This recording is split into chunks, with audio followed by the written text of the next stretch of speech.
I've been testing the Wonderfold W2 Luxe on and off for quite a while, and recently I was fortunate enough to haul this thing 900 miles to Breckenridge, Colorado, and really put it through its paces. So in this Wonderfold Wagon review, I'm going to let you know if this behemoth of a stroller wagon crossover pulled its weight, or if it would have been better left in the garage. And not only that, but I'll touch on how the Wonderfold compares to other crossover wagons like the Veer Cruiser. And because the name Wonderfold is a pun of sorts, I have no choice but to make this a pun-heavy video.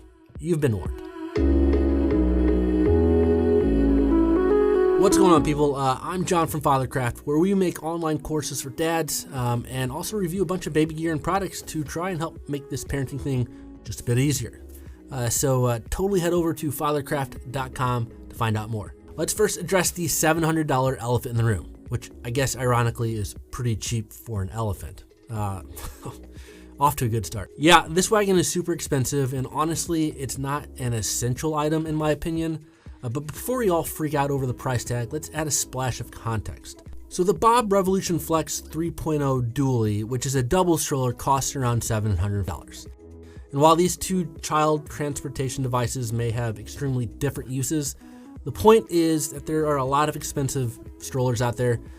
So it's important to understand how you're going to use the stroller you're intending to buy and whether or not the features on any given stroller you're looking at will meet your needs. So let's first focus on the features themselves. First, the wagon is large and in charge, weighing in at about 55 pounds. Now for some context, that's nearly twice as much as two Bob strollers put together. But not quite as much as an actual elephant though, which weighs about 12,000 pounds. So fully extended, the wagon measures in about 44.5 inches long and 54 inches tall, with the canopy attached at its fullest height and about 19 inches wide. For some more context, the Bob Revolution Flex is about 46 inches long, 25 inches wide, and 45 inches tall. So all in all, it's actually a little bit smaller dimensionally speaking than the Bob Revolution. It's really the weight that's gonna stand out. As far as seating capacity goes, it can comfortably sit two kids with a maximum weight limit of around 200 pounds. Now, according to the specs, the detachable and race seats have a weight capacity of 45 pounds, but I'd venture to say that weight limit is on a bit of the conservative side, as Calvin is pushing 50 pounds and the seat held him without any issues. Now, I wouldn't recommend this, but Paul and I did some testing with our 8 and 9-year-olds in the seats with our 4 and 5-year-olds trying to scale the walls to get in like they were storming a castle, and everything stayed in one piece. When it comes to folding and unfolding the wagon, it's actually surprisingly easy in spite of its weight and overall footprint. Surprisingly, the Wonderfold doesn't take up much more space than the Bob would in its folded position.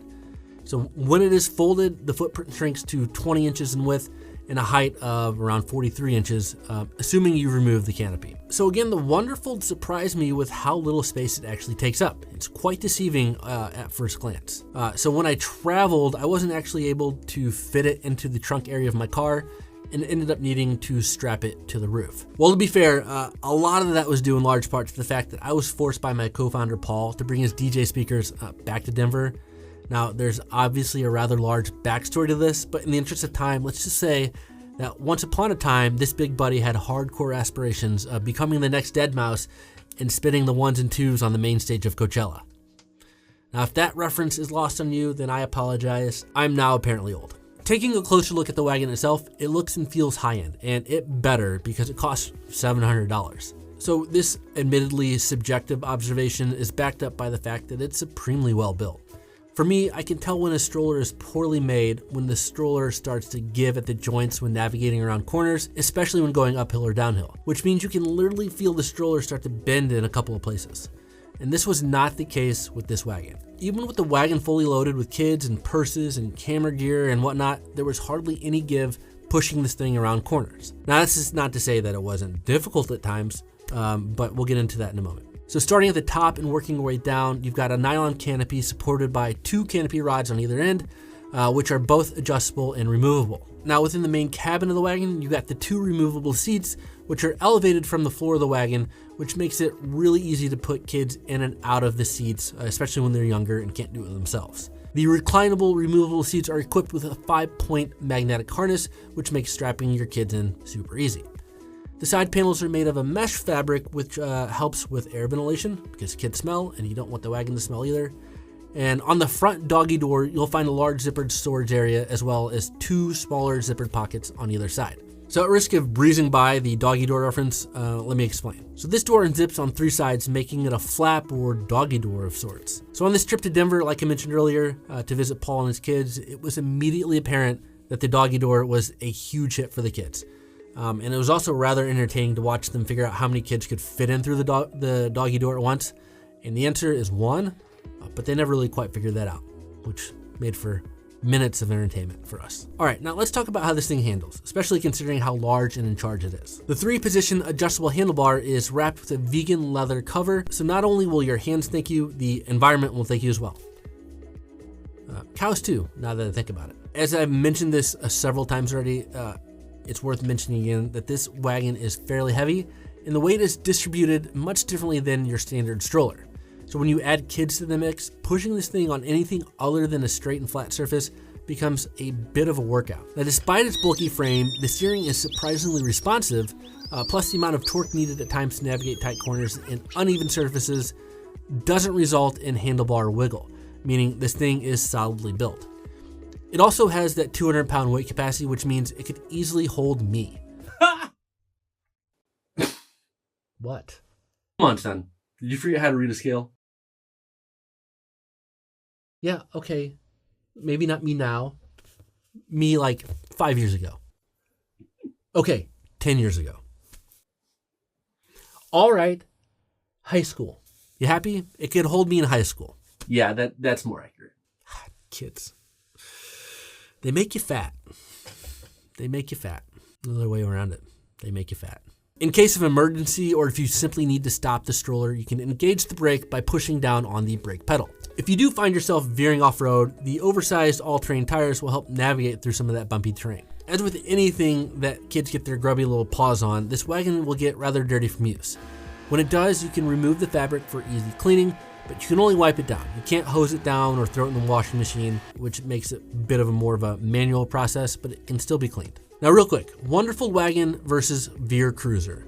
Now, admittedly, I haven't tested the Veer Cruiser in depth yet. I've just had a few quick minutes of playing with it at a store to kind of take a look at some of the differences. So the Wonderfold is considerably taller, which means your kids are higher off the ground, which then means it makes it easier to put them in the seats, and also making the center of gravity higher, which can help with steering. Veer is also considerably smaller, meaning you're going to struggle to get your 2 bigger kids in it, and any other gear that you're carrying with you, which potentially reduces how long your kids can use it. One plus in the Veer's corner is that it can be hosed down, while like I mentioned earlier, Wonderfold's fabric necessitates wiping down instead. All right, so let's talk a minute about what I really enjoyed about this wagon. First, despite its size and weight, it's also really easy to collapse and open. You've got that single clip on the side that cinches it closed. It can also carry a lot of weight without being too difficult to push, again, if the road conditions are favorable. Also, my kids really love riding in it. And like I mentioned earlier, the kids loved entering and exiting through the doggy door. Just a lot of entertainment value added for them, which means more free time for you. Plus, it's super simple to convert it from a stroller to a wagon with its removable seats. I mean, there are all kinds of things to like about this wagon, but that's not to say that there aren't some drawbacks, so I'll talk about some of those now. One, as I've said a couple of times now, it's rather heavy, which can make it difficult to push when you're navigating elevated terrain, especially if you're toting around a couple of kids, which really can add to your exertion. But it was still a lot easier to push around than I thought it was going to be, given how big I thought it was. Probably the hardest thing to do is navigating up and over curbs. It's quite the Herculean effort. There are times where I'd put my whole weight on the handlebar just to try and pop a wheelie over a curb, and could just barely manage it. So if you're not as buff as I am, you're probably gonna have issues with it. I'm just kidding.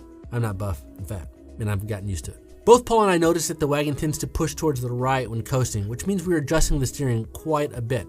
Now we could chalk this up to being either like a weight distribution thing, or perhaps our left arms are slightly longer than our right arms, but I thought it was worth mentioning. The price is also a bit of a hindrance. Again, this model, the W2 Luxe, comes in at around $700, but in context with other high-end strollers, you're going to spend just as much, if not more. So, is this thing worth the price tag? I have to say, yes. I think all the positive aspects of this wagon stroller definitely justify the cost. The first thing I always think about before making a big purchase is, what is my return on investment? How long will I actually be able to use this thing? Like, how long until it gets wonder old? Or how long until I leave it out in the wonder cold? And I think the Wonderfold Wagon will provide you a net positive return. So if you think about the versatility of this thing, it's definitely something to consider. You can start toting your kid around in it as early as 6 months, so you'll easily get 9+ years out of it. And probably the most important aspect of this stroller wagon hybrid is its 200-pound weight capacity, which means it can easily tote a 160-pound keg of beer. So, because it doubles as a wagon, once your kids are old enough to fend for themselves, the stroller easily converts into a beer wagon. Definitely the thing I am looking forward to the most. Those will be the golden days, the Wonderfold days. So, all in all, you should be wonder-sold on getting one. That's the last one, I promise. Speaking of being sold on something, you should totally get yourself sold on Father's Ed, our online course for new and expecting dads. It's chock full of information that will guide you through everything you need to know on how to take care of your baby, how to be a supportive father, how to be a supportive partner, and what kind of gear you need and don't need, and a ton of other super important topics. Plus, it comes with a super sexy workbook if you're into learning the old-fashioned way. And we also offer a 100% money-back guarantee. So check it out at fathercraft.com/fathersed. Again, that's fathercraft.com/fathersed. All right, people. Thank you for sticking around. I really appreciate it. My hair and I are going to have a talk. I don't know if you've noticed, but my hair's getting long. Basically, my hair's going through puberty.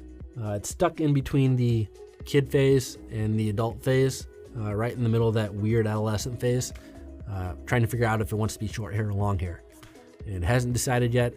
And, you know, I'm getting kind of annoyed with it, but we'll see. Fingers crossed. I'm trying to grow it out. Look like the cool work at home dad that grows its beard and hair. I can't grow a beard, so I'm gonna grow my hair.